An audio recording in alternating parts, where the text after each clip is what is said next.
Hey guys, it's me again, Barry with Barry's 8-Track and Classic Car Radio Repair, and we're doing another demonstration on a converted unit. This one was sent in by, let's see where this customer is anyway.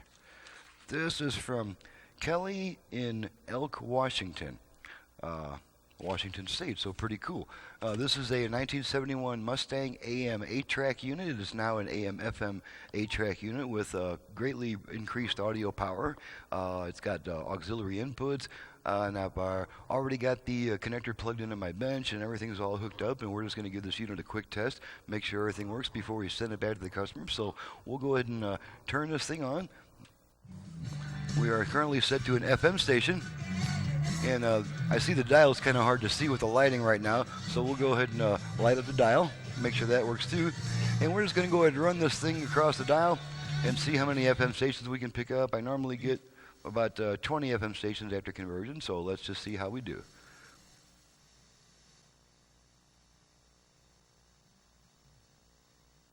Rich and democratic.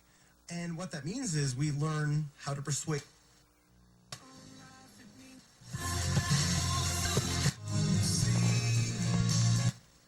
Notice he did not say I am.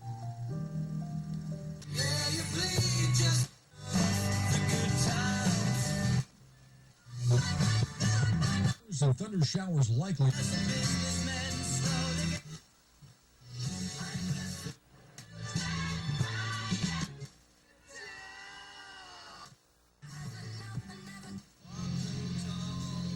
17 Cruise LS Sedan. All three.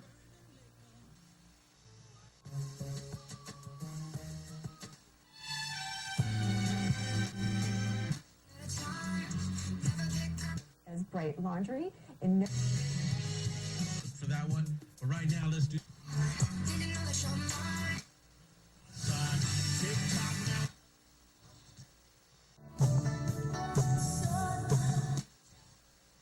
Okay, so we're definitely more than 20 good strong stations. I counted maybe 25 or 26, including the weaker ones. And let's just go ahead and I got one of the stations preset. Yeah. Make sure the buttons still work. And now we're going to switch it to AM and make sure we get the 1 or 2 AM stations that we get in this area. And to switch bands on this radio, since it does not have an AM FM switch, we just turn the unit off and then right back on within about half a second. Off, on. Okay, now we're on the AM band. Okay, there's our strong AM station. He's battling Jake Barrett here. And we pick up another one kind of faintly around the 1400 area, so let's just make sure we get that one too. Accidentally strike injured. Okay, and there's that one. Okay, now we'll just go ahead and switch it back to FM just because I kind of like being on FM for the most part. Okay, and now we're going to go ahead and bring the output level meters in the picture so we can make sure that all the speakers are functioning, and we're going to test the operation of the balance and fader controls. Alrighty, and as you can see, we've got all 4 speakers going right now. We're going to rotate our original balance control to the left side, to the right side, left, right. Okay, back to center. Okay, now we're going to demonstrate what we call a virtual fader. Since this radio did not originally have a front-rear fader, it does now, and that's going to be in the form of the tone control. To activate the front-rear fader, we're going to give our tone control 2 quick turns to the right. So the first thing I'm going to do is rotate it to roughly the center position, so I've got room to rotate it to the right. Then 2 quick turns to the right, each time returning it to the original position. So here we go. We should hear 4 beeps. 1, 2. There's our 4 beeps.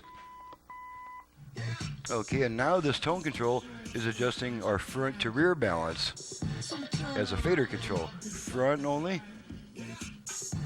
rear only, front, rear. Okay, and I'm going to center the speakers, and I'm going to stop adjusting it. And we get 1 beep letting us know that the function is timed out and that this tone control is once again just a tone control. So that demonstrates that. And now we're going to go ahead and demonstrate the line input. I've just got a couple of RCA jacks in the back for the line input, and this is the end of the cable I plugged into those jacks. And I'm just going to feed a quick tone into the left and right sides to make sure that the radio switches over to aux automatically and that we get it through both sides. Okay, there's switching to the aux. It's staying over at aux. And there's our right side aux signal, so that proves that that part is working. And now after we use the aux function, the radio is going to wait 20 seconds to come back. That's because of a Vox circuit, VOX, voice operated switch designed to hold on to the aux signal a little bit longer than it really needs to make sure that the radio is not constantly switching back and forth between songs and during quieter music passages. So there's our radio coming back as it should. And now we're going to test the 8-track function. And once again, I have my own special hand-built 8-track preamp built into this conversion, and you're going to hear a lot more treble than you really need to, and that's to make up for the loss of treble on older tapes and the inherent lack of treble with the 8-track format to begin with. So let's go ahead and go back to our unit in the foreground. Okay, there's the unit. Going to pop a tape in, make sure that still works, or make sure that works. Got some Temptations. Now you might notice that it sounds pretty trebly. All we got to do, back up the tone control, and it sounds a little bit more natural now. Now with older tapes, you're going to want that extra treble. You're going to need it. Okay, let's switch tracks a few times.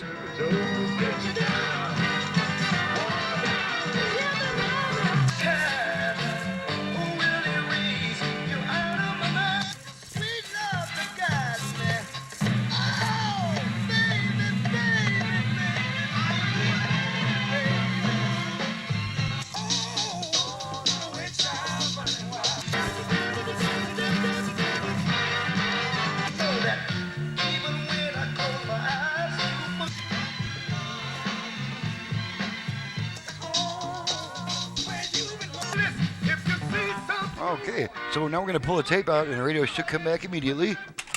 And there's our radio back.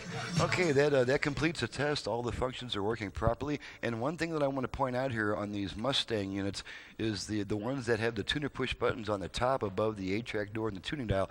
These buttons are very thin, and they can be very brittle after sitting for years in different types of weather. These buttons can be very brittle. Very, very easy to break these puppies off. When you push these buttons in, you want to make sure that you're going straight in only. You don't want to put any upward or downward pressure on that button, or it's likely to snap right off. And these buttons are extremely hard to find. About the only place you're going to find them is on another unit, and since they do break so often, you may have trouble finding a unit to even get buttons off of. So that's one very important precaution with these Mustang units that have these really thin tuner buttons.